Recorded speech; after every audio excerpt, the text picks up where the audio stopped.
नमस्कार श्रोताओं, आप सुन रहे हैं जीवन का रहस्य, एक हिंदी आध्यात्मिक पॉडकास्ट जहां हम आत्मा, चेतना और हिंदू दर्शन के गूढ़ रहस्यों की खोज करते हैं। आज हम प्रस्तुत कर रहे हैं दूसरा एपिसोड, जिसका विषय है देह, मन और चेतना।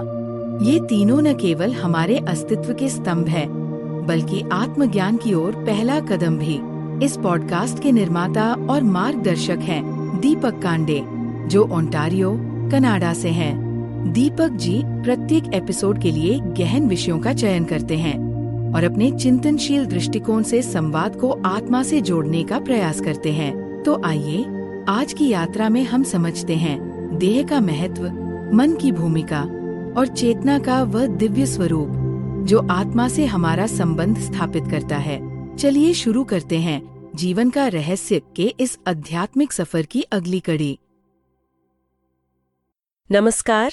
आज हम एक अहम विषय पर बात कर रहे हैं, स्वयं को सिर्फ इस शरीर से ज्यादा समझना। जी, और ये समझ हमें कैसे बाहरी प्रभावों से थोड़ा मुक्त रख सकती है। हाँ बिल्कुल, हमने इसके लिए एक YouTube वीडियो में हुई बातचीत को आधार बनाया है और इसमें खास तौर पर 3 शरीरों की जो अवधारणा है उस पर जोर है। तो देखते हैं कि कैसे अपने अलग अलग शरीरों और अपनी सांस पर ध्यान देकर हम अंदर से ज्यादा स्थिर, ज्यादा आजाद महसूस कर सकते हैं। शुरुआत यहाँ से करते हैं कि हम कितनी आसानी से आसपास की चीजों से प्रभावित हो जाते हैं।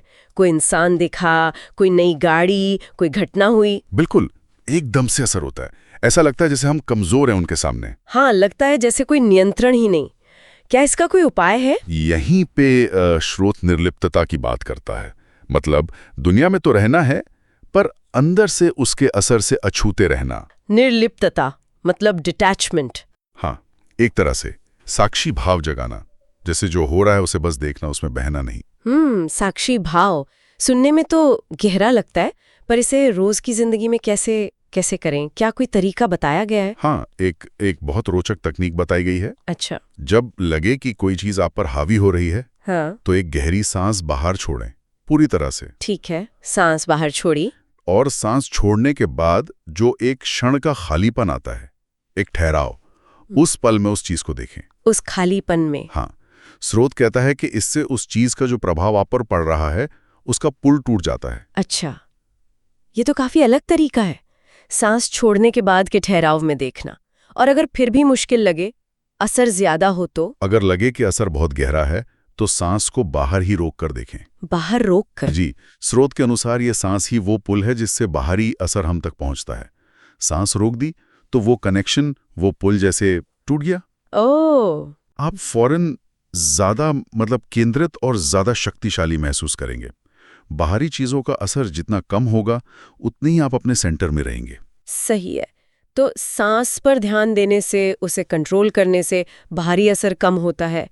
हमारी इंद्रियों के बारे में भी कुछ कहा गया है स्रोत में। हाँ, और वो भी बहुत दिलचस्प बात है। बताइए। स्रोत का कहना है कि अगर हमारी इंद्रियां सच में जाग जाएं, गहरी हो जाएं, तो वो सिर्फ चीजों की बाहरी सतह को नहीं, बल्कि चीजों के पार जो परमात्मा है, जो एसेंस है, उसकी भी खबर ला सकती हैं। कैसे?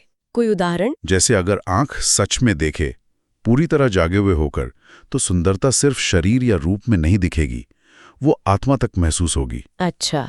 या किसी पत्थर को या पानी को पूरी जागरूकता से छूने की बात की गई है। सिर्फ छूना नहीं, महसूस करना। पूरी जागरूकता से छूना। पर क्या हमारी इंद्रियां इतनी जागरूक नहीं होते आमतौर पर? स्रोत एक तुलना करता है, जैसे सांप, उसके कान नहीं होते, पर वो पूरे शरीर से सुनता है। हर कोशिका उसकी ध्वनि को महसूस करती है। हाँ, सुना है। तो शायद हमारी इंद्रियां उतनी संवेदनशील नहीं रही, थोड़ी कह सकते हैं मुर्दा हो गई हैं।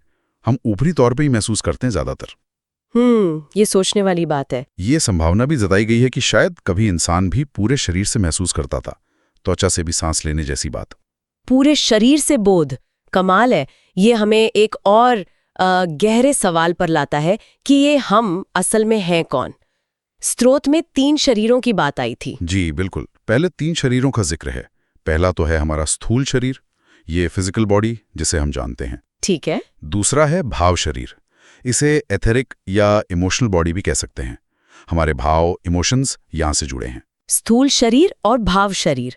और स्रोत कहता है कि इनमें तालमेल होना चाहिए। हाँ, सामंजस्य ये बहुत जरूरी है। और इसका पहला कदम क्या है? पहला और सबसे जरूरी कदम है अपने स्थूल शरीर के प्रति पूरी तरह जागरूक होना, होश में आना। होश में आना मतलब हम अक्सर बेहोशी में काम करते हैं, चलते हैं, खाते हैं, उठते बैठते हैं, पर हमें पता ही नहीं होता कि हम चल रहे हैं, खा रहे हैं, मशीन की तरह। हाँ, ये तो होता है। स्रोत बुद्ध का उदाहरण देता है, चलो तो जानो कि चल रहे हो, खाओ तो जानो कि खा रहे हो, हर क्रिया पूरे होश से। अच्छा। जब हम इन रोजमर्रा के कामों को भी पूरी जागरूकता से करते हैं तो ये स्थूल शरीर जैसे पारदर्शी होने लगता है, शीशे जैसा। पारदर्शी? हाँ, और तब हमें ये एहसास गहरा होता है कि हम ये शरीर नहीं हैं, हम इसे देखने वाले हैं, इससे अलग हैं। अच्छा, तो शरीर के प्रति जागरूकता हमें उससे अलग होने का बोध कराती है, और इसका भाव शरीर से क्या संबंध है? जब हम स्थूल शरीर के प्रति सचेत होते जाते हैं तो अपने आप ही हमें दूसरे शरीर यानी भाव शरीर का भी पता चलने लगता है। कैसे? क्योंकि हमकी भाव जैसे प्रेम, गुस्सा, डर, वो सब उसी भाव शरीर में उठते हैं। स्थूल शरीर में जागरूकता आने पर हम उन भावों की लहरों को भी ज्यादा साफ महसूस करने लगते हैं। तो भावनाएं असल में भाव शरीर में महसूस होती हैं? बिल्कुल। स्रोत बताता है कि जैसे प्रेम की भावना में भाव शरीर फैलता है, एक्सपैंड होता है, और डर या गुस्से में सिकुड़ता है। अच्छा। और ये फैलाव या सिकुड़न हमारे स्थूल शरीर पर भी दिखता है।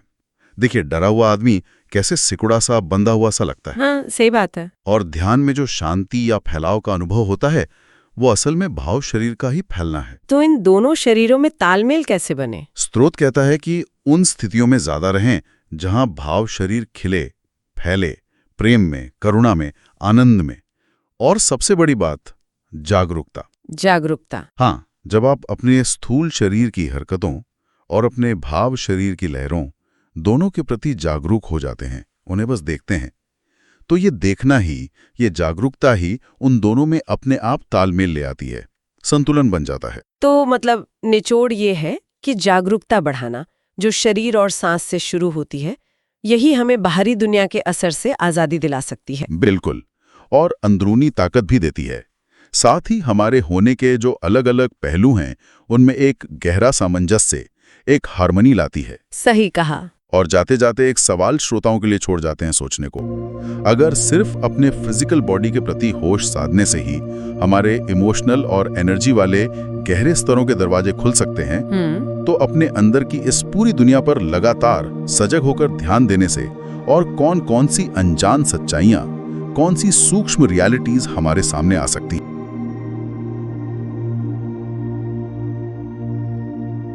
धन्यवाद श्रोताओं, आप सुन रहे थे जीवन का रहस्य। अगली बार फिर मिलेंगे एक नए आध्यात्मिक विषय के साथ।